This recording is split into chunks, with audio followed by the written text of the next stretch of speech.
वेलवा साठी बैतरणी नहर की सफाई नगर वासियों के लिए बनी परेशानी। हालांकि नहर की सफाई का उद्देश्य जल निकासी स्वच्छता को बेहतर बनाना और बरसात के मौसम में जल जमाव से संक्रमित बीमारियों से राहत दिलाना है, लेकिन उठाव नहीं होने से नहर से निकले कचरे और मिट्टी की दुर्गंध और संक्रमित बीमारियों से छात्र नगरवासी भयभीत। शहरी ग्रामीण विकास मंच के विरोध के बाद शुरू हुआ कचरा उठाव कार्य। कचरा उठाव कार्य शुरू होने पर वाहवाही के लिए जुटे कुछ लोग। मंच द्वारा जिला पदाधिकारी के दिए सूचना के आलोक पर नगर परिषद ने किया कचरा उठाव कार्य। कन्हैया अग्रवाल, न्यूज़ 9 टाइम्स, नरकटियागंज से सफीर अहमद की रिपोर्ट। पश्चिमी चंपारण नरकटियागंज नगर परिषद क्षेत्र के वार्ड संख्या 1, 10, 11, 12, 13 में वर्षों बाद वेलवा साठी बैतरणी की 10 दिन पूर्व नहर की सफाई से निकले कचरे की दुर्गंध, कीड़े मकोड़े और संक्रमित बीमारी से छात्र नगरवासी और राहगीरों को हो रही है परेशानी। नरकटियागंज नगर परिषद एवं गंडक विभाग की आपसी सामंजस्य नहीं होने के कारण 10 दिनों से छात्र नगरवासियों और राहगीर है परेशान। शहरी एवं ग्रामीण विकास मंच के विरोध एवं पश्चिम चंपारण जिला अधिकारी को सूचना के आलोक में नरकटियागंज नगर परिषद ने कचरा उठाव कार्य किया शुरू। इस पुनित कार्य के लिए शहरी एवं ग्रामीण विकास मंच के साथ नगरवासियों ने जिलाधिकारी की भूरी भूरी प्रशंसा की और धन्यवाद दिया और संक्रमित बीमारी से बचाव के लिए ब्लीचिंग पाउडर छिड़काव की मांग किया। News 9 times. स्वागत है आपका हमारे चैनल पे। किस तरह से अभी आप लोग देख रहे हैं यहाँ पे इकट्ठा हुए हैं? हम लोग इकट्ठा हुए हैं कि जिस तरह का काम गंडक बैतरणी नहर में हुआ है, इस गंदगी से पूरे शहर में महामारी फैलने का खतरा मंड रहा है। और बच्चों का स्कूल है, यहाँ पर हाई स्कूल है, यहाँ हजारों के तादाद में आम नागरिक रहते हैं और सभी को इस कूड़े से बहुत ज्यादा बीमारी फैलने की आशंका पैदा हो गई है। इसलिए हम लोग नगर परिषद से ये आग्रह करते हैं और हम लोगों ने आज उसी के लिए आंदोलित भी हुए थे कि अगर आज नहीं होगा तो हम लोग इसका विरोध करेंगे।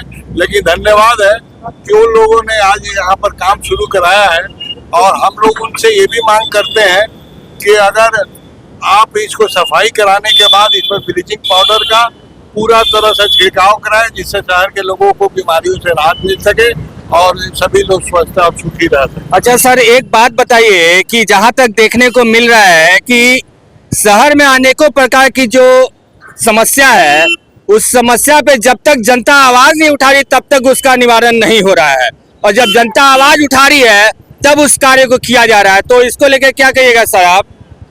क्या कहेंगे, कल परसों मुहर्रम की बैठक थी और यहाँ जो बना हुआ था वो क्या नाम है, केंद्र बना हुआ था, जिसमें एसडीओ साहब एसडीओ साहब, डीएसपी साहब, थाना प्रभारी और ईओ साहब, सुरक्षा प्रभारी वगैरह बैठे हुए थे। मैंने जब एक्जीक्यूटिव अफसर से कहा कि ईओ साहब कब आप नहर का कूड़ा उठाएंगे, तो उन्होंने कहा कि कोई कूड़ा नहीं उठने जा रहा है, इसलिए कि हम क्यों उठाएंगे, नहर डिपार्टमेंट निकाली है तो गंडक डिपार्टमेंट का काम है उठाना। हम उसको क्वेश्चन में चिट्ठी दिए हुए हैं कि वो नहर का कूड़ा उठाए। मैंने कहा कि नहर का कूड़ा नहर डिपार्टमेंट कैसे उठाएगा, वो तो अपने बैंक में डाला है। आप अगर होल्डिंग का टैक्स लेते हैं, आप लोगों की सुविधा का शुल्क लेते हैं, तो आपका ड्यूटी बनता है उठाना। तो एक बार हमने उनको पत्राचार किया है, ये उस टाइप का पत्राचार था कि बाजार में ताबाजारी के लिए 3 साल से पत्राचार हो रहा है। और इसी रोड में, उसी वार्ड में, वार्ड नंबर 13 में क्या नाम है, धरीचराम का धर्मशाला के पास इन लोगों ने यही पत्राचार किया है। अरे वहाँ भी कोई घटना होगी, उस घटना से इनकार नहीं किया जा सकता है, क्योंकि आए दिन यहाँ बराबर लवारिस पशु लड़ते हैं, सांड वगैरह जब लड़ते हैं तो लोग भागता है, और उस भागने के क्रम में जिस दिन छड़ और नाली में फंसेगा, उस दिन महसूस होगा नगर परिषद को कि क्या हो रहा है। अच्छा, एक बात बताइए कि आपने कुछ साल पहले, महज 2 साल पहले, आपने एक सुना था कि नगर परिषद में काऊ कचर का मशीन आया है, जो कि भारी कीमत दे के जो है उस मशीन को खरीदा गया है। आज तक आपने देखा है शहर में किसी काऊ को पकड़ते हुए? वो काऊ कैचर नहीं है, वो बंदर कैचर है। उसमें काऊ नहीं पकड़ा जा सकता है, खाली बंदर पकड़ा जा सकता है। लवारिस बंदर अगर होगा तो उसके लिए भी वो उपयुक्त नहीं है, बंदर और कुत्ते के लिए। तो कहीं ना कहीं देखा जाए कि जनता के पैसा को जो है दुरुपयोग करना हुआ, भारी बजट से सामान। ये नगर परिषद 20 साल बनाम 2 साल का जो नारा था वो एकदम चरितार्थ हो रहा है। आप देखिए, मैंने पहले भी एक बार फेसबुक के माध्यम से, सोशल मीडिया के माध्यम से इस बात को कहा था कि आप इसका एक टेंडर निकालिए कि लवारिस पशु कैसे उठेंगे, उसके लिए स्पेशलिस्ट आएंगे, वो टेंडर डालेंगे। आपने टेंडर निकाला? नहीं निकाला, क्योंकि पता नहीं किस भावना के तहत आप है। अगर मैं दावे के साथ कहता हूँ कि अगर कल मैंने जिला पदाधिकारी महोदय को, मैं उनको धन्यवाद दूंगा। आज नहर के सफाई की व्यवस्था जो हो रही है ये जिला पदाधिकारी की देन है। जिला पदाधिकारी महोदय को मैंने जब कल व्हाट्सएप पर डाला तो उन्होंने ईओ साहब को कहा है, तब ईओ साहब आज एक्शन में आए हैं।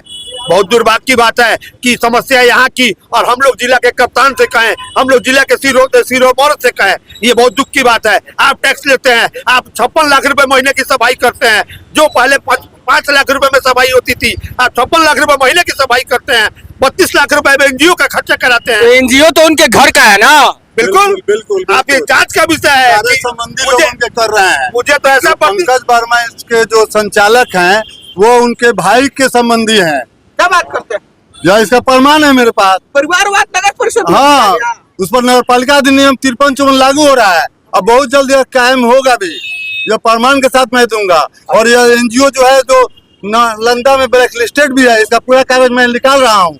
अब बहुत जल्द यह जनता के सामने, उस पदाधिकारी के सामने मैं रखूंगा इसको। अच्छा चाचा जी, रउआ से एगो सवाल बा कि शुरुआत तौर में जब नगर परिषद के नया चेयरमैन एगो आवाज लेके उठली 20 साल बनाम 2 साल, और देखल गया है शहर में हर रोड के किनारे बैरिकेडिंग लगावल गई रहे लाल और पियर में, और बड़ा सुंदर लागत रहा शहर हो बड़ा।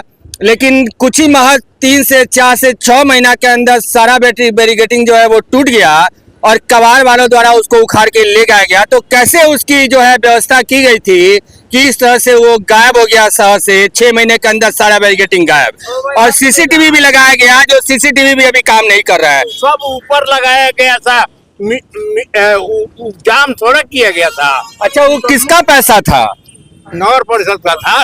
नगर परिषद का पैसा था, क्या जनता का पैसा उसमें नहीं है? पैसा जनता का है, टैक्स तो हम ही लोग देते हैं, लेकिन वो समझती है कि जो हम ये हमारे घर का पैसा है, समझे? मगर नगर परिषद का पैसा उनके घर का पैसा हो गया। उनके घर का पैसा है, इसलिए ना 20 साल बनाम 2 साल बोली थी, हैं? तो 2 साल में ही लूट का पूरा ऐसी करिए। जैसे माने गए नहर विभाग कह रहा है कि हम ये हमारा बैंक है, तो वो एनओसी दिया तो बुटको रोड बनवाया, बिना एनओसी का बुटको रोड बनवाएगा? नहीं बनवाया। तो सब एनओसी है तो टैक्स लेती है ये, तो नगर परिषद को इसको साफ कराना है, मेंटेन तो उसी को करना है।